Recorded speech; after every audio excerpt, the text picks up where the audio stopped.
கிறிஸ்துவுக்குள் அன்பான கர்த்தருடைய பிள்ளைகளே, இன்றைய வேத வசனமும் ஜெபமும் தானியேல் புஸ்தகம் 5ஆம் அதிகாரம் 14ஆம் வசனம்.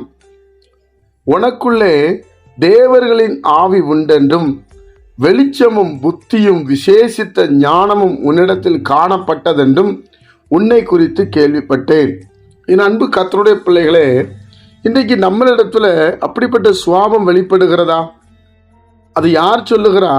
ஒரு ராஜா அப்படி சிறைபிடித்து போன தேவனால் தெரிந்து கொள்ளப்பட்ட தானியேலை குறித்து சொல்லுகிறார். தேவனுடைய பிள்ளைகளே, நான் இதை யோசித்து பார்த்தேன். நம்மளை பார்த்து யாராவது இப்படி சொல்றாங்களா? நம்மகிட்ட வெளிச்சம் இருக்கா? புத்தி இருக்கா? விசேஷித்த ஞானம் இருக்கா?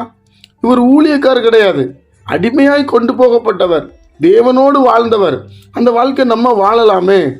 நம்மளை பார்த்து தேவர்களில் ஆவி உண்டென்றும் என்று சொல்லக்கூடிய ஒரு சுவாபம் நம்மிடத்துல இருக்கிறதா?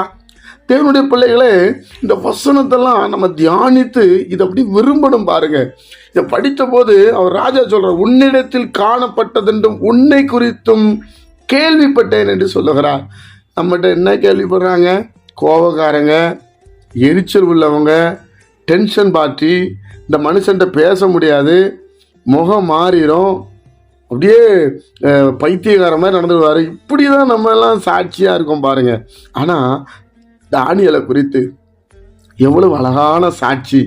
இதை நம்ம விரும்பணும்ல, ஏசப்பா பிள்ளைங்களாகி நம்ம விரும்பணும்ல. ஒவ்வொரு கிறிஸ்தவங்களும் இப்படி மாறினா தேசம் எப்போவோ சந்திக்கப்பட்டிருக்கோம். இயேசு எப்போவோ மகிமை அடைஞ்சிருப்பார்ல. இன்னைக்கு நம்மளால தான் இயேசு மகிமைப்படலை. ஏன்னா உள்ள ஒரு வாழ்க்கை, வெளியே ஒரு வாழ்க்கை. உள்ள ஒன்று சொல்கிறோம், வெளியே ஒன்று சொல்கிறோம். பிரியமானவர்களே, இந்த ராஜா கேள்விப்பட்டது போல இங்கே இருக்கிற அத்தனை ராஜாக்களும் கர்த்தருடைய பிள்ளைகளை குறித்து கேள்விப்பட வேண்டும். அப்படி நம்மளுடைய சுவாபம் மாற்றப்பட வேண்டும். அதைத்தான் ஆண்டவர் விரும்புகிறார். ஜெபம் பண்ணுவோமா? ஏசப்பட்ட கேட்போமா? எனக்கு அப்படிப்பட்ட கிருபை தாங்கப்பா, நான் என்ன செய்யணும் ஆண்டவரே?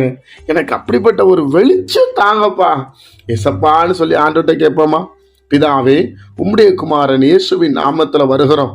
தானியேலுக்குள்ள தேவர்களின் ஆவி இருந்துச்சுப்பா, வெளிச்சம் இருந்துச்சுப்பா, புத்தி இருந்துச்சுப்பா, விசேஷ ஞானம் இருந்துச்சுப்பா.